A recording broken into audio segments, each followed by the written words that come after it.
Across Texas this afternoon, after 5.5 years, the trial against Hollis Daniels is beginning this week. That's right. Daniels is the former Texas Tech student accused of shooting and killing campus police officer Floyd East Jr. of El Paso and Lubbock. Jaxie Pigeon has this story. After Hollis Daniels took responsibility for shooting and killing Officer Floyd East Jr. back on October 9, 2017, the state says it's still too little too late. During opening statements, prosecutors described Officer East as a family man who lived out his oath to protect and serve.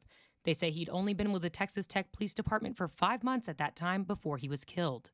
They went on to say that Daniels was afforded many opportunities in life, from having loving parents to private school, but still took wrong turns. Daniels' defense argued that the then 19-year-old was not in his right mind at the time of the shooting, telling jurors he had been struggling with depression, drug addiction, and was suicidal. Prosecutors then called on Daniels' former probation officer, Shelly Cameron. She says after Daniels was arrested for drug-related charges in 2015, she worked with a young man in a drug court program where he had to identify problems, which he said were dishonesty, laziness, and making bad choices, and admitted to not respecting police. It also came up in court that Daniels was a part of a friend group that vaped and smoked together. One of those friends was Jake Webster, who testified Monday. Webster says the group stopped hanging out with Daniels as often because of lying and anger outbursts that he believes were caused by the drugs he was taking at the time, which he claims Daniels told him were marijuana, Xanax, and LSD. Webster testified that the group was hanging out at a house when Daniels left unexpectedly.